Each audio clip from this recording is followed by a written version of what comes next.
Good day. My name is Joseph Oparamanuike.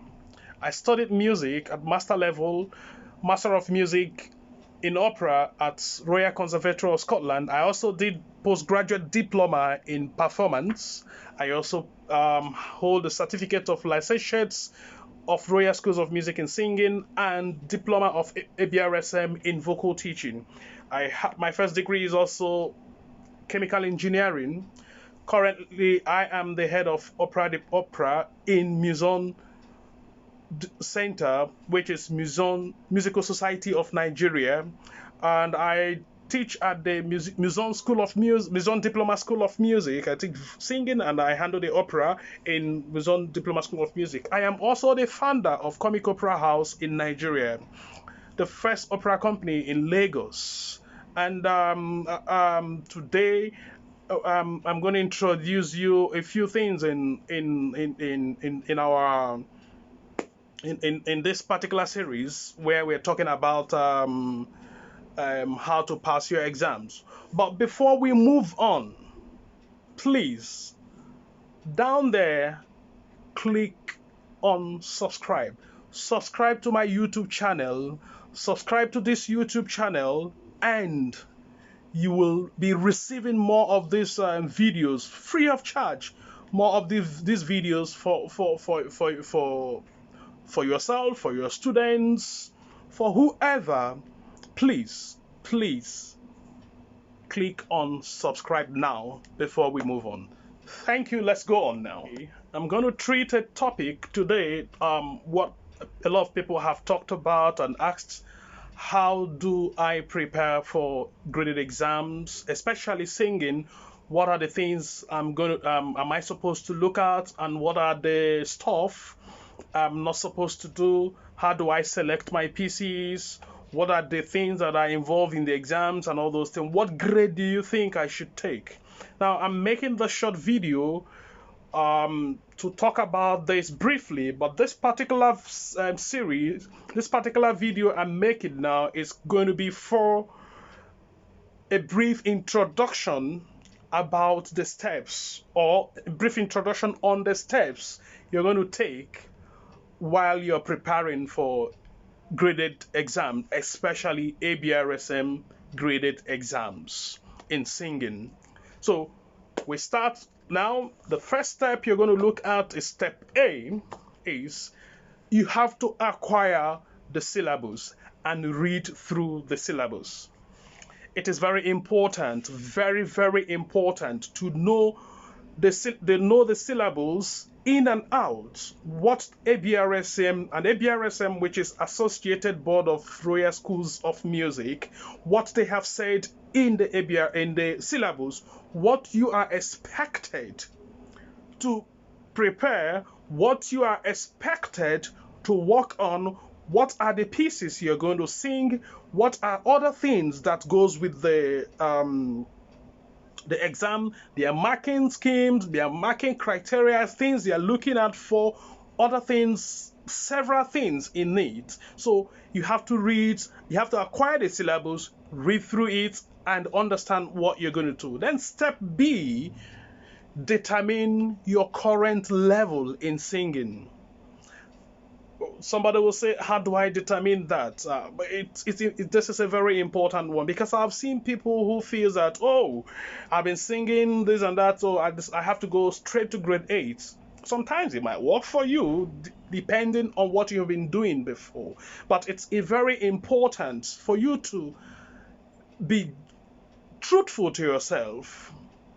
Consult a teacher who will guide you through on this. If you don't have one, consult one who will advise you on what to do, on what grade to do.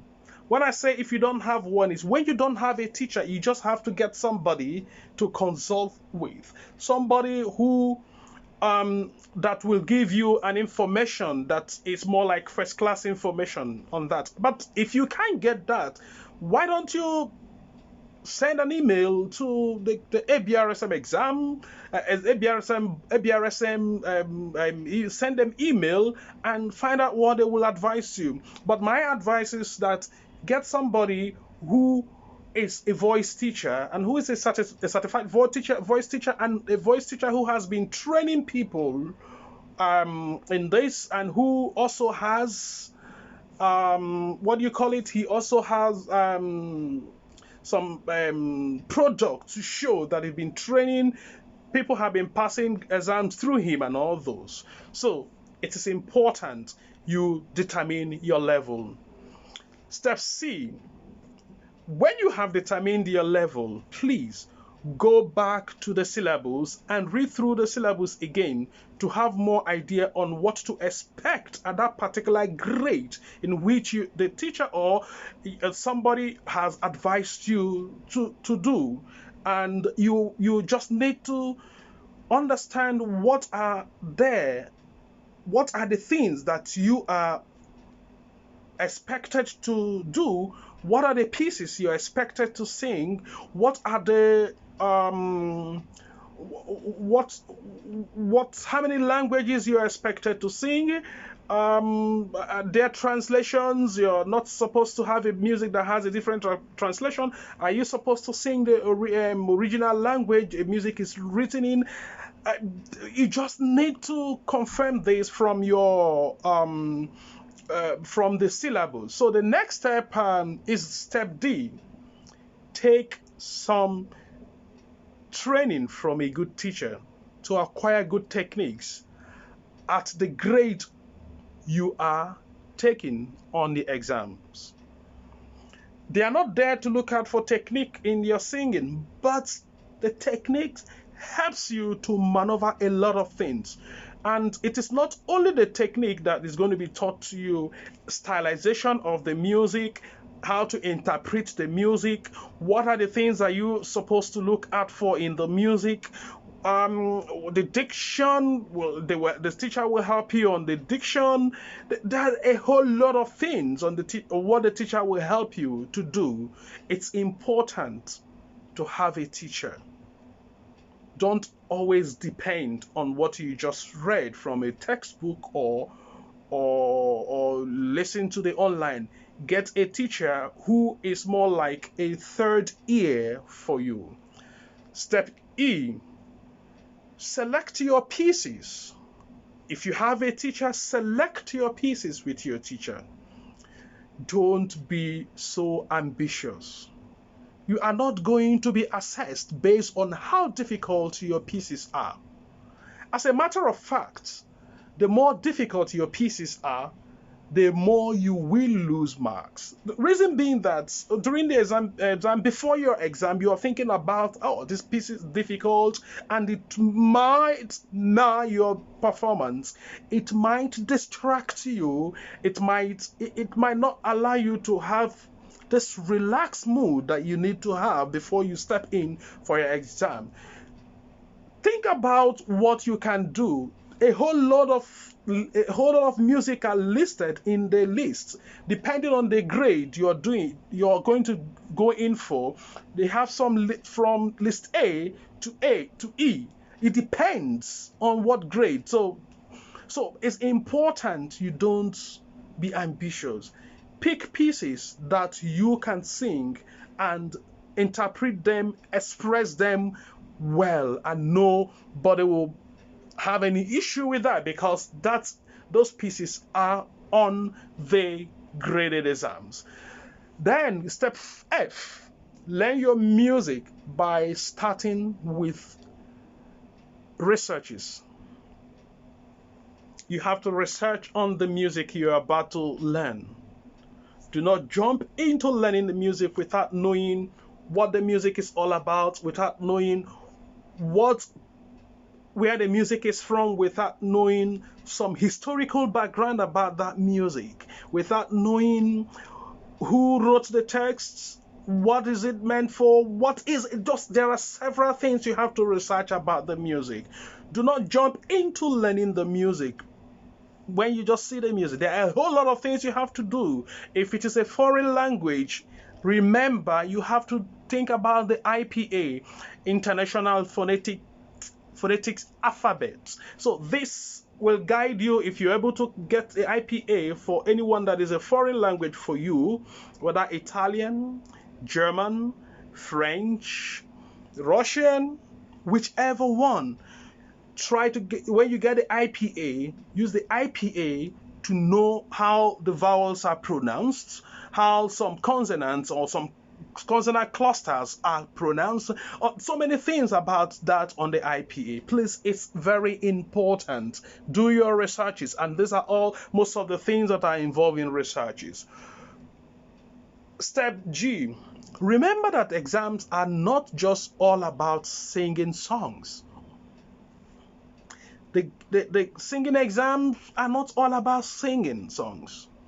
Yes, you have one A, B, C that you're going to sing, or up to D that you're going to sing, number of songs you're going to sing.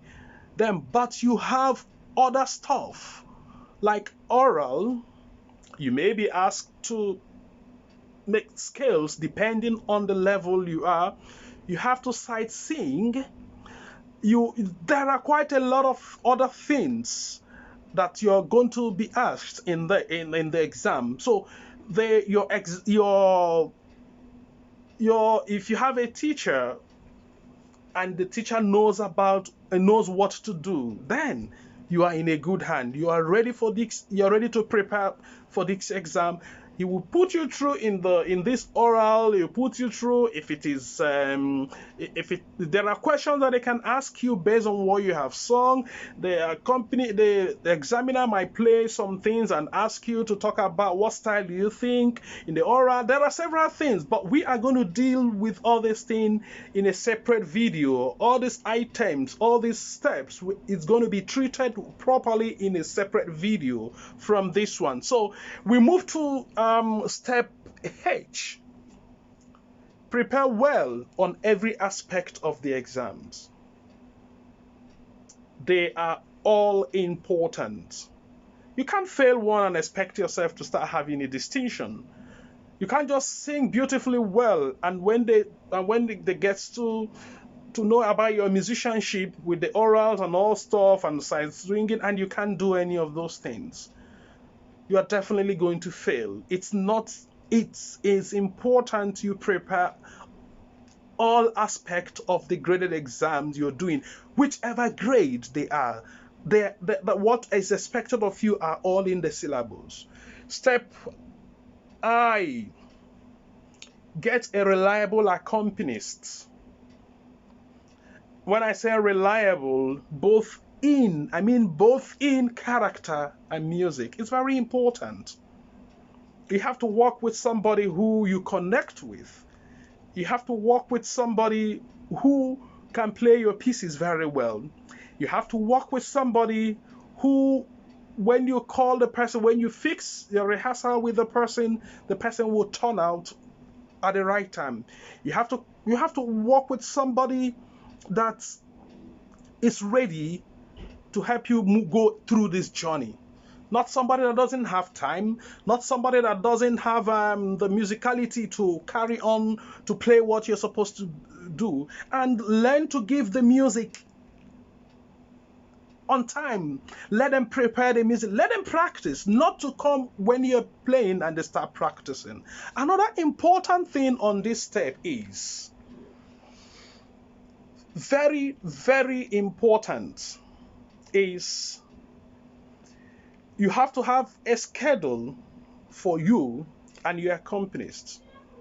And if anybody has to maybe mess up the schedule, let it not be you. Let it not be you. Ensure that you keep to your parts and follow up in reminding your accompanist when you have practice or rehearsal with your accompanist.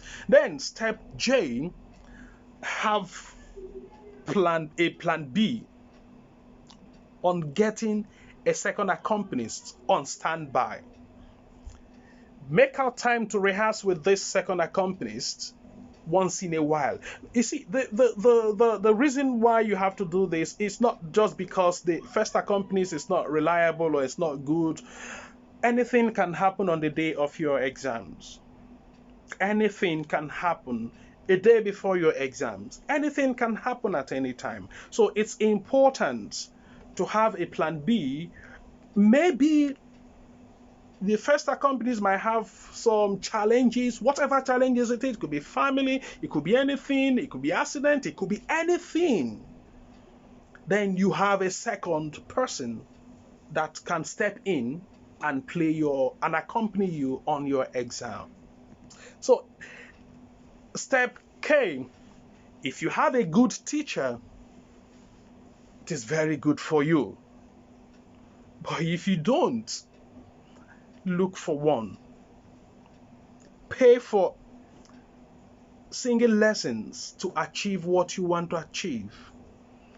Or get some sources online, but that is not enough. But you just need to get somebody who will teach you. If you have a physical person teaching you, even if the person is going to teach you through the world we live in now, through Zoom, through video teaching, online teaching, that's fine. But not just depend on reading things and listening to CDs, listening to some song someone has sung. Don't just depend on that alone. It's important to have a teacher. Step L. At this point, who knows? You might be ready, 100% ready for your exam when you have done all these things.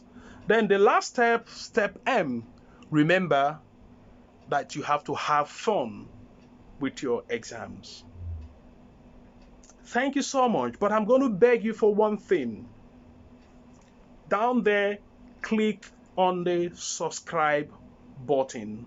Subscribe to my YouTube channel. There are a lot of information I'm bringing out on these exams, on singing. I've decided to be making this video. There are a lot of people to be helped, especially in this area we don't have many good teachers around. We don't even have enough teachers around for a voice and singing. For singing, please, I'm going to be doing all these things. So if you subscribe on that down there, if you click subscribe there, when I upload video, you will get more of them. Thank you so much and remain blessed.